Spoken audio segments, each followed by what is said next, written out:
Have you ever noticed how kindness sometimes turns against you? You try to be understanding, patient, supportive. You do everything to be a good person. You go the extra mile, you help, you sacrifice. You choose to believe the best in people. And in return, you get ingratitude, indifference, and sometimes even betrayal, coldness, humiliation, or ridicule. At some point, you ask yourself, is it worth it? Why is the world so unfair to those who try to be a light? Today, I want to share ideas from Carl Jung, the Swiss psychologist who understood human nature deeply. He didn't give superficial advice. He looked straight into the darkness of the soul without turning away. And he said what most of us are afraid to admit. To truly be kind, you first have to meet your shadow, the part of you that you'd rather hide. That is the key to personal power, dignity, and respect. In this video, you'll hear 6 honest, deep, sometimes painful, but profoundly liberating insights from Jung. You'll see why kindness without boundaries isn't a virtue, it's a path to self-destruction. Why your anger isn't an enemy, but a guardian. Why trying to save everyone leads to losing yourself. And most importantly, you'll learn how to gain inner wholeness, keeping your light, but no longer letting anyone manipulate it. Stay to the very end. The final thought from Jung can change not only how you see yourself, but how the world starts treating you. It shatters a common illusion millions of good people live in and gives you a new, mature, whole perspective. This isn't just philosophy, it's a path to inner freedom. If you've ever felt used, if your kindness has become your weakness, you need to hear this. Subscribe now so you don't lose these reflections. And please watch to the end. I promise you won't leave the same. Insight 1. Kindness without boundaries leads to self-destruction. Many of us were taught from childhood to be good. We were praised for obedience, for yielding, for helping others even when it was hard for us. As adults, we carry that pattern into relationships, family, and work. We say yes when we long to say no. We stay silent when we're hurt. We help even when we're burned out inside. We think being kind means being always available, always ready to step in, always willing to give way. Jung saw it differently. He who doesn't know his shadow becomes its victim. The fear of refusing, of setting a line, is often just running from our own shadow. When kindness becomes endless, it stops being a virtue and turns into self-destruction. People can feel when you're ready to give your last, and they don't always respond in kind. The world doesn't reward those who erase themselves for others. It simply uses them. That's harsh, but true. You stop being a person and become a convenient resource. How to change it? Start small. Next time someone asks for something that sparks an inner no, don't rush to agree. Pause. Listen inside. Ask, do I actually want to do this? If the answer is no, say it out loud, calmly, without anger or long explanations. Sorry, I can't right now. At first, you'll feel discomfort. Then, strangely, relief. The air gets clearer. Your back straightens. This is what it feels like to return to yourself. Boundaries aren't cruelty, they're how you safeguard your wholeness. Remember, kindness without limits isn't strength. It's an open door where everyone walks in and leaves their dust. Closing that door is the first real choice in favor of yourself. Insight 2. Own your anger. It's strength, not shame. Good people are taught from early on that anger is bad, low, unacceptable, unworthy. Be nice, don't be angry, be the bigger person. So you learn to suppress anger, to swallow hurt and smile while burning inside. Jung didn't see anger as an enemy, but as energy, a signal pointing to where you're being harmed, betrayed, ignored, or where your boundaries are crossed and you pretend it's fine. Anger is your inner alarm screaming, "Wake up! Stand up!" But instead of getting up, you hit snooze. You act like everything is okay, then feel emptiness, shame, or resentment that lingers for years. Suppressed anger doesn't vanish. It goes inward, rots, accumulates, and erodes you. You become anxious, irritable, exhausted, sometimes even ill, because the body starts speaking for you. If you don't accept your anger, it runs you from the shadows, a sudden outburst, a cold, hidden grievance, or the passive helplessness of a victim. How to use it. Allow yourself to feel anger without judgment. Next time someone belittles you or acts unjustly, don't smile it away and don't flee. Say to yourself, I'm angry. That's already a return of control. Then choose a response from strength, not fear. I don't like this. Leave the situation or end the contact. What we accept stops controlling us, and accepted anger protects rather than destroys. It becomes your armor, your right to speak, your choice to remain yourself. Insight 3. Stop trying to save everyone. It's not your duty. One of the most painful traps kind people fall into is the savior role. You see someone suffering and rush to help again and again, even when no one asked, even when it leaves you drained and they just shrug and disappear.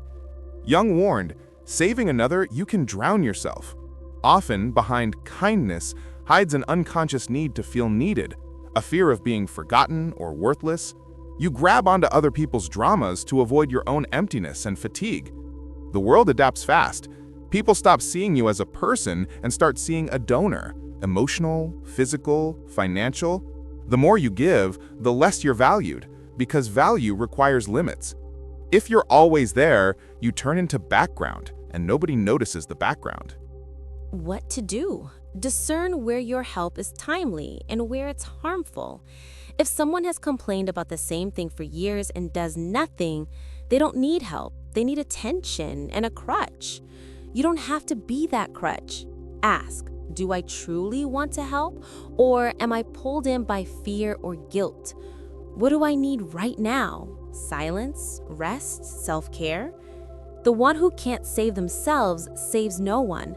That's not egoism, it's maturity. Sometimes the kindest act is to step out of someone else's drama and live your own life. Insight 4. Allow yourself to be imperfect. That's what makes you alive.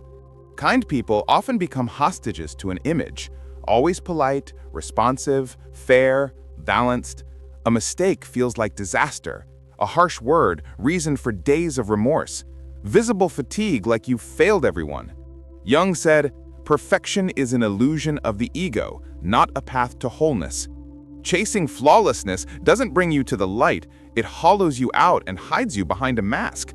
Masks are judged and compared, but never truly respected. People sense the tension and fear behind pseudo-perfection.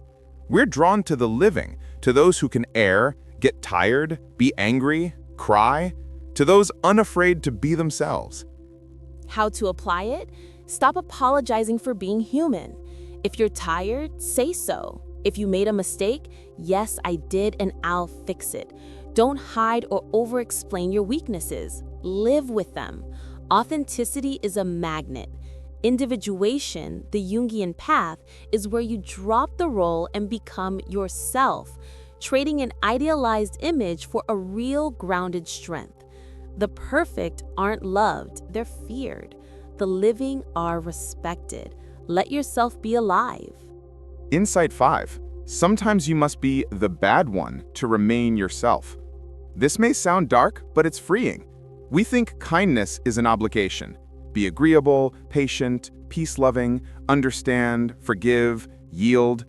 Jung reminded us, the shadow doesn't just hold what we hide, it holds what makes us whole.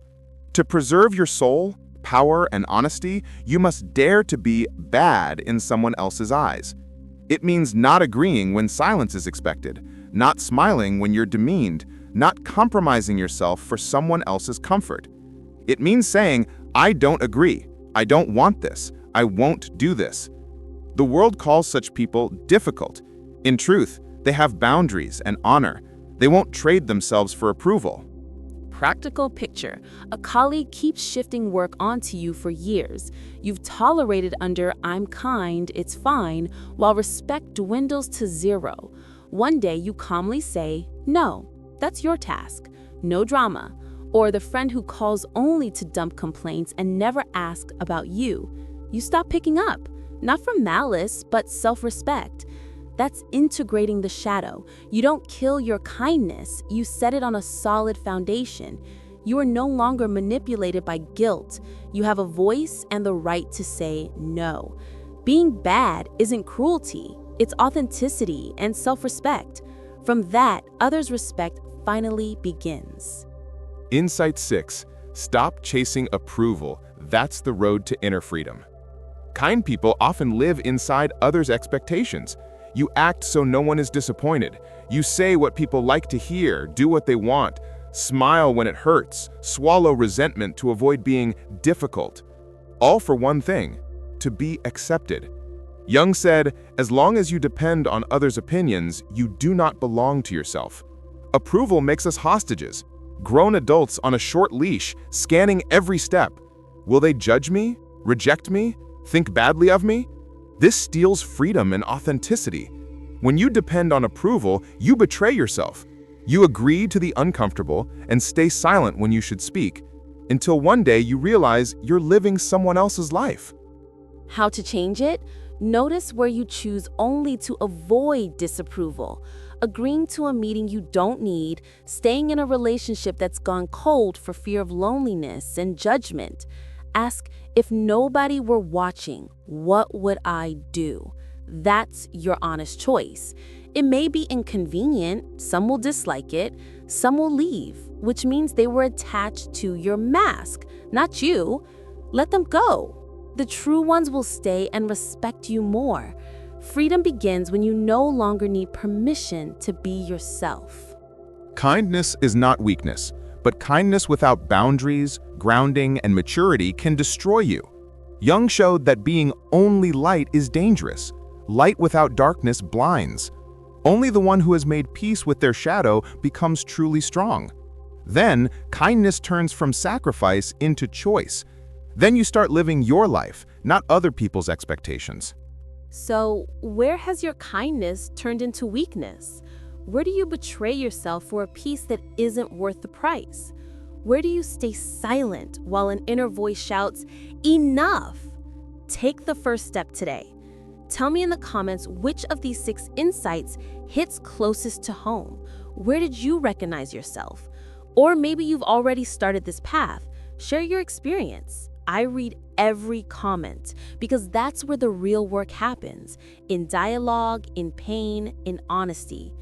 If this conversation resonated, please like the video to support topics like this and subscribe so you don't miss what's next. There's much more ahead for those who are tired of being nice and finally ready to be themselves.